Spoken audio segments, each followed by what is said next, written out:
I'm Janet Jones, author of Happiness Millionaire, Positive Images for a Rich and Powerful Life. And you are watching a walk and a talk for happiness seekers.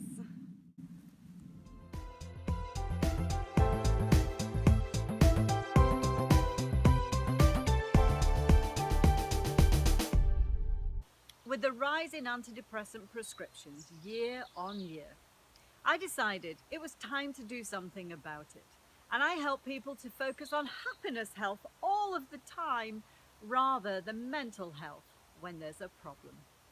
Now, today's guest is a good friend of mine, Dr. Kate McMichael. In fact, over the years, we've spent hours and hours walking through these hills, discussing life's challenges.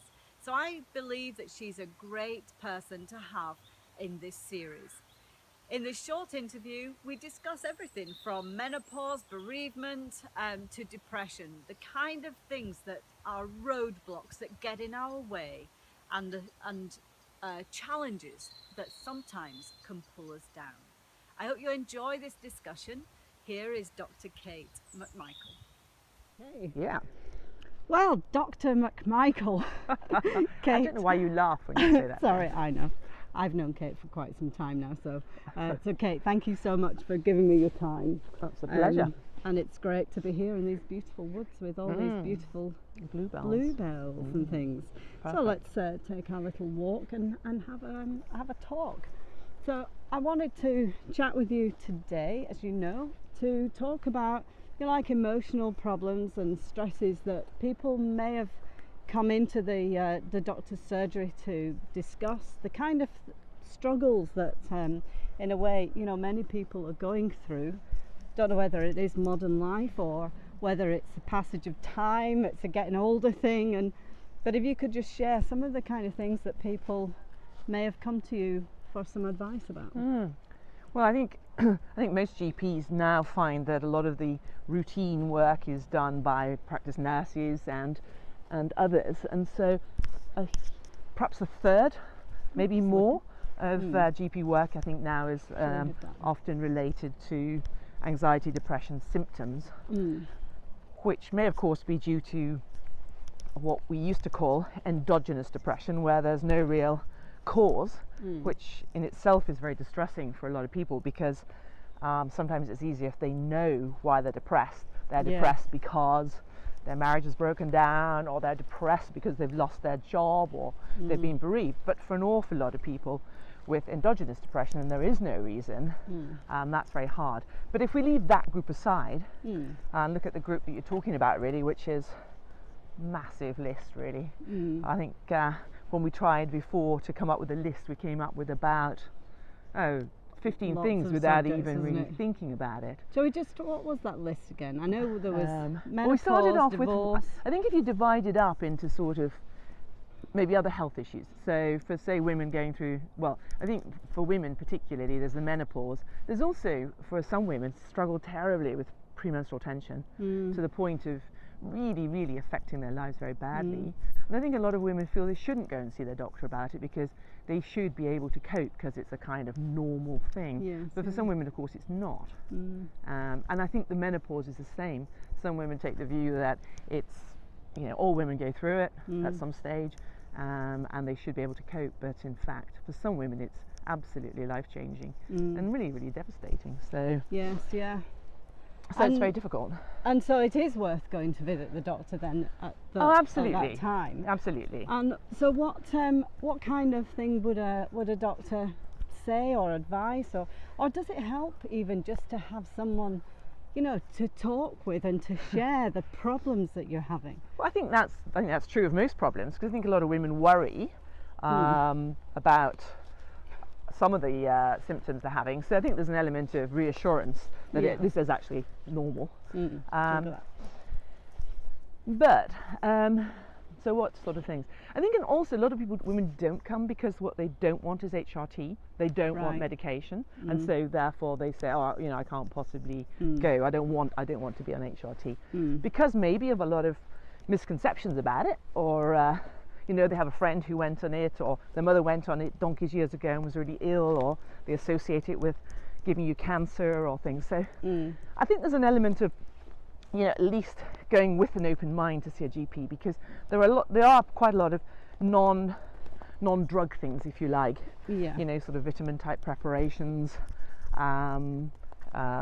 Women make linseed oil cakes and all that kind of stuff, and bread. Right. And so there's tons of information out there. There's loads. Yes. So it isn't necessarily a given that you're going to come away with a prescription for HRT. And really, a good GP should really listen to both what you're going through, but also what you want out of the consultation. And not just immediately reach for, I think you could do with HRT sort of scenario. Do you think your life circumstances also possibly increase the suffering of your of the menopause? So, if you're struggling at work or your relationship isn't great, do you think that's likely to make it worse? I think it affects it massively, and I think that's true for every life situation that's causing you stress and anxiety. I think if you've been bereaved, you've been made redundant, you've got a child that's abusing drugs, anything like that, if you have a good supportive relationship and a good sort of network of friends that you can talk to, then often you don't need the medical profession. I think you're more likely to need them the less support you have. And that's something else, isn't it? Because that then, I think modern life makes us a lot more isolated. We don't live in the same kind of communities as we used to do. No. And we spend a lot of time alone. Yes.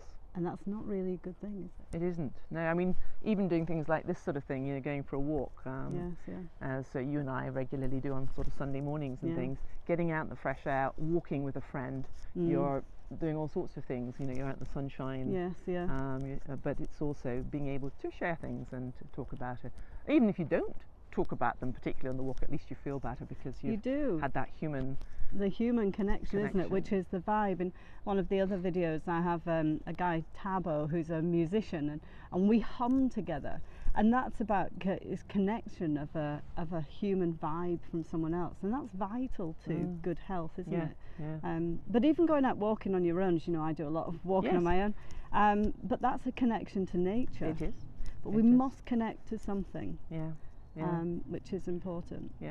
And so what about, other things that, like we were talking about grief there, and that can be a really big one, can't it? That has a massive emotional effect. Huge, and for a long, long time. There's no time limit to that, None. is there? I think one of the worst things that happens is that people have read about it and know about the stages of grief and this sort of thing, and therefore you should be letting go after a couple of years. Well, who says? And what is that for somebody to let go? So, I mean, I think there is no time limit on grief, and in fact, I used to see people who came in really distressed. I think one of the biggest or the worst, you can't classify or grade bereavement, but I think for most parents, losing a child is one of the worst. And for them, letting go and moving on almost never happens. There's part of them that is always grieving.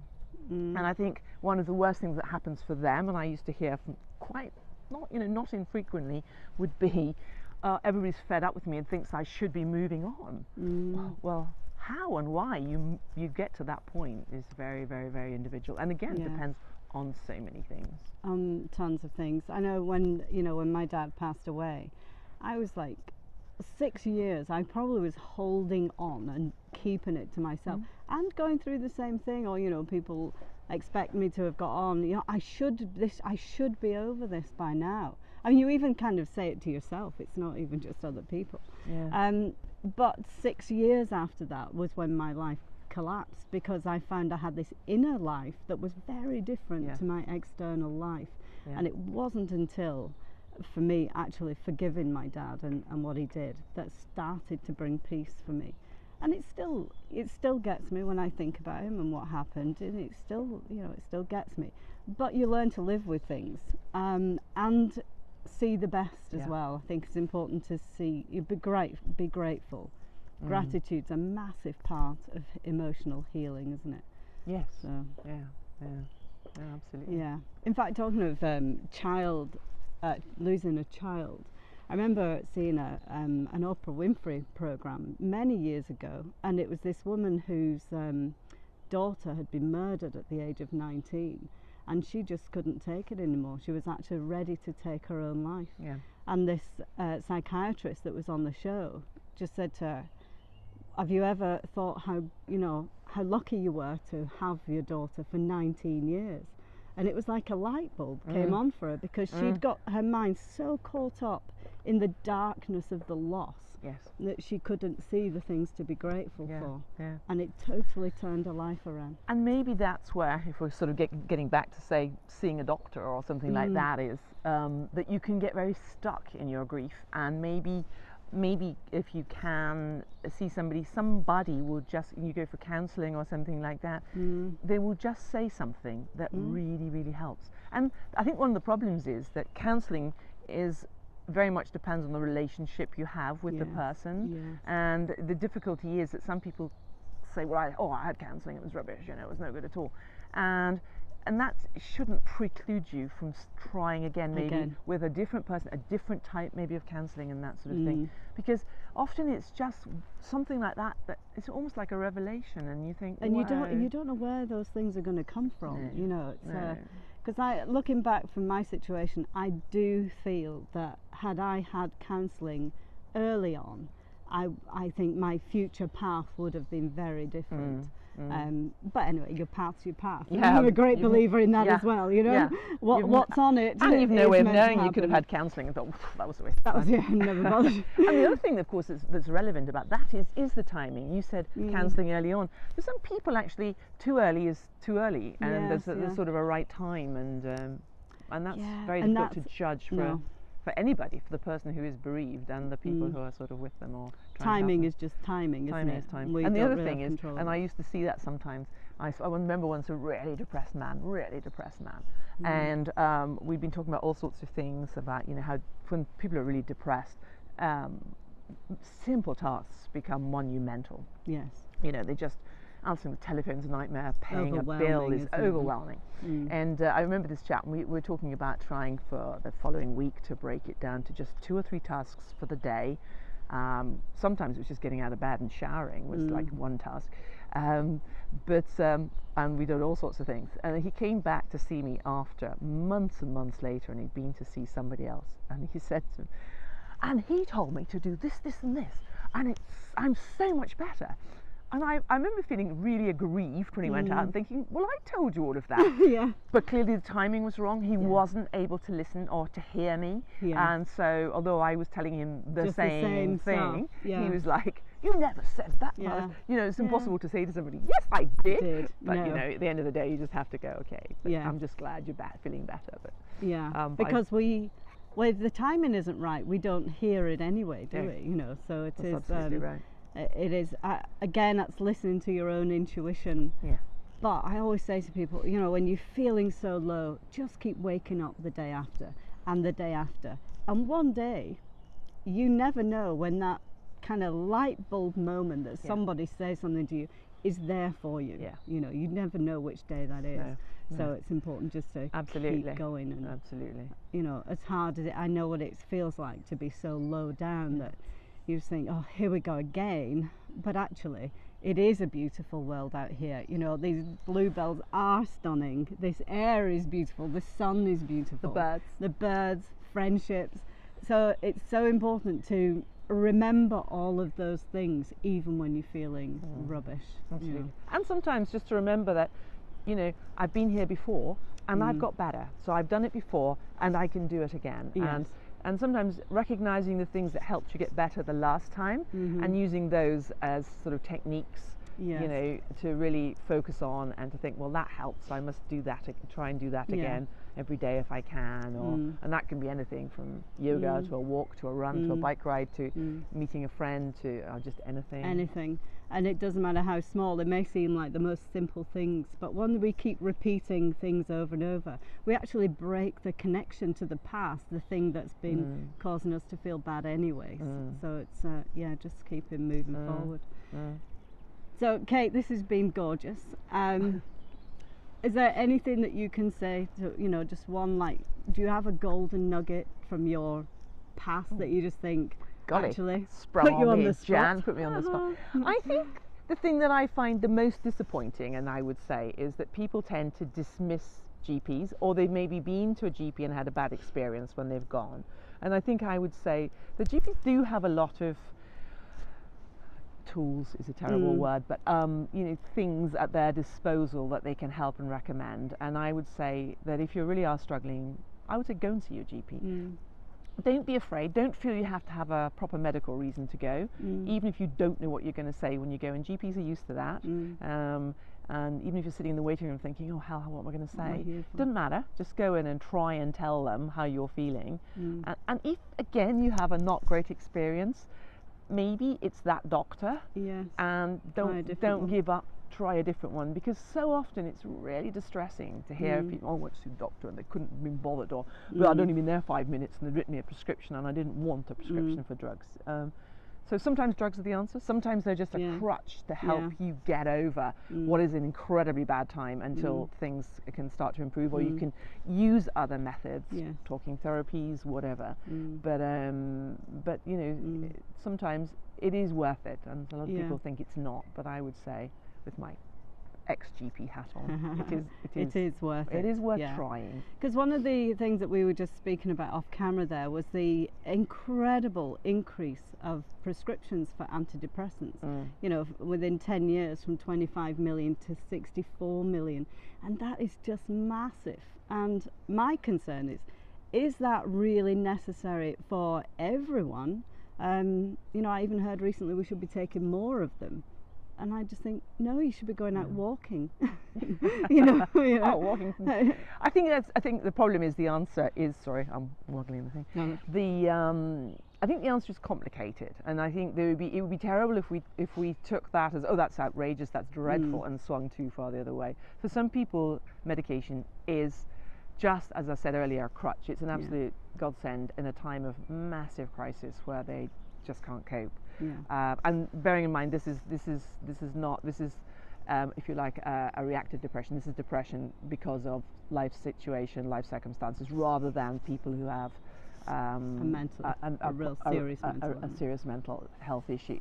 So I think we've got to be careful that we don't throw them out the window. I think the increase in frequency of prescription probably reflects some of the incredible busyness of a GP.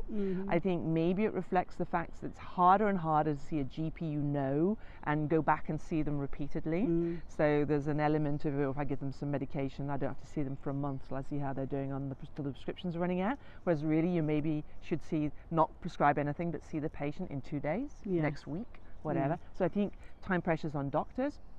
I think also patients often come with an expectation they're going to get pills, and if they go away they're unhappy because, oh, my mate was depressed and she went and she got this pill and she's been much better since, so I want it too. There's an element of that. So I think it's really very complicated. Massive waiting lists for non-drug therapies, you know, like counselling, psychology services, that sort of thing, which is also a problem. So I think it's a very difficult one. So in a way, we do serve ourselves better by empowering ourselves to, I guess, analyse our life and work out where our problems are coming from. If you can. If you can. I mean, I was very fortunate and I was able to do that. Yeah. But I think you have a lot of insight, whereas I think a lot of people, you know, don't and struggle with that. So gaining the insight is important. I actually think that we should be gaining the insight when we feel great about life. What seems to happen is we feel great about life, take it completely for granted, something devastating happens to us and we fall off the edge of a cliff. Whereas if we're going to fall off the edge of a cliff, you at least could do with knowing how to fly, you know. So I just think, you know, that's why I'm committed to happiness health rather than mental health. And we should do that all the time, practice every day. Absolutely. And I think it's sometimes the people like yourself who've had periods of unhappiness and difficulty, that you don't take it for granted. That you can look around here at these beautiful bluebells surrounding us in this lovely dappled shade of the beech trees. And listen to the birdsong and feel, and appreciate that. You know. But with a drug hat on, I would say that if you are really, really very low, you could sit here and think, I know I should be enjoying, this is beautiful, but I can't. just I don't see it, do you? just can't. And that's when people maybe need other help. Reach out. And they need to be Yeah. seen, and there is help there. Yes, which is brilliant, and we're very fortunate that we have that. Marvellous, Kate. Thank you so much. A pleasure. I hope you enjoyed that, and don't forget to watch the other interviews in the series, and of course share with your family and friends. Now, as a happiness seeker, I want to help you to find the answers to the challenges that you are facing, either at work, at home, or in school. So do subscribe to my channel and add your comments in the comments section below. If you have any questions, then if I don't have the answer, I will find an expert who does. If your question is too personal, then my email is janet@happinessmillionaire.com. You see, I believe that together, if we focus on happiness health, we can change the world. I'm Janet Jones, leading the way to a happier day. It's tacky, I know, but it's cute.